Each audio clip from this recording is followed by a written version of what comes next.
memorable moments on Rivals.com is presented by Red's Apple Ale. Best game I've ever seen.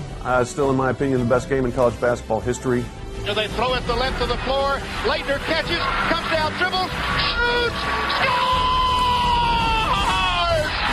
Christian Laettner has hit the bucket at the buzzer! Just a great Duke team trying to repeat and become the first repeat champion since UCLA's run. Duke is Duke. You know, you either love them or hate them. You know, that's the thing about Duke.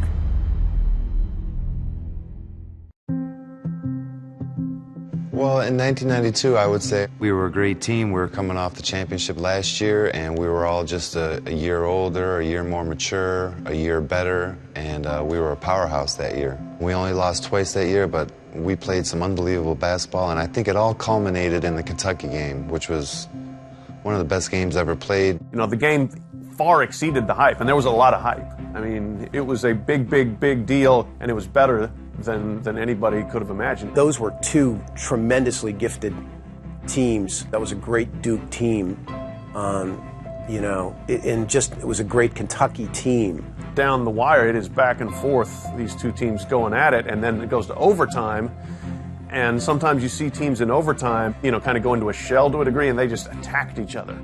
I remember the last few minutes before the Sean Woods shot, we were up one. I was on press row, right about the top of the key opposite of the Kentucky bench. I remember Sean Woods making the basket. It was right in front of me. Kentucky came out of a timeout, and they inbounded, and John Pelfrey set a screen that just leveled Bobby Hurley, took him to the ground, and Woods curled around the screen and went into the lane and threw that thing up there, and you thought, well, there's no way that's going in, but he had to throw it up high to get it over Laettner. I go up, and I didn't want to foul him. You don't want to foul in that position, so I went up kind of staying away from him, but trying to block his shot at the same time, and or contest his shot.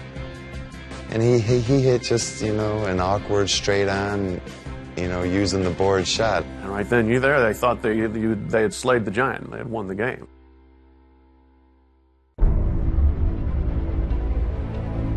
The best thing that Coach K did was he immediately got us thinking positively. He said, we're going to win this game. There's 2.1 seconds left. All I'm thinking is, I don't want to lose, I don't want to lose, I don't want to lose. Kentucky should have guarded the inbounds pass.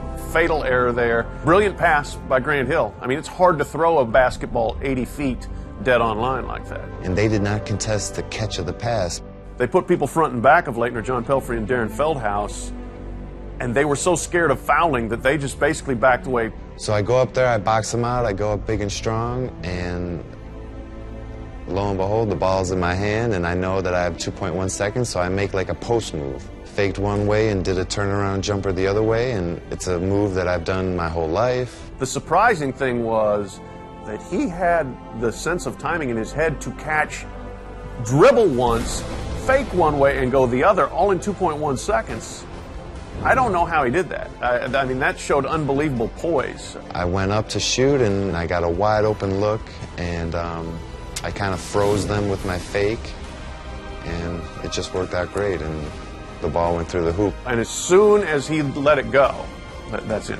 You just knew it. It was dead on line. Just a wilder kind of a move, turnaround jump shot, top of the key off a incredible pass by Grant Hill.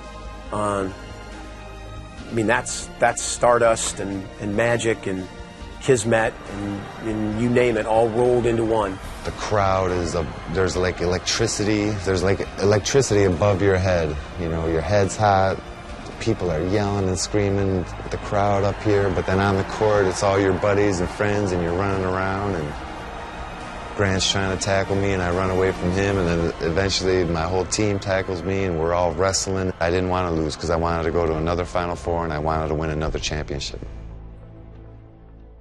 The last two games, my senior year, you know, Indiana in the Final Four, and then Michigan in the championship game, and we won because we were a very, very good team.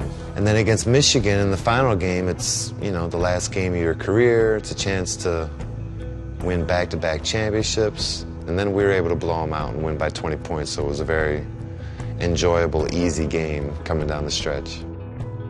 Went to 4 Final Fours, 3 championship games, and won 2 championships. And the success we had, the shots, the championships, just an unbelievable time, those 4 years at Duke. It's really hard to explain how it feels to be the person who hit one of the most historic shots in the history of college basketball, or one of the most memorable moments in sports. Under the pressure of that shot, in the moment that he took it, you're hard-pressed to think of another one that would match it. He was the greatest clutch player of his generation, maybe the greatest clutch player in college basketball history in terms of making big shots. 10-year-old kids will walk up to me and say, I know who you are solely because of that shot.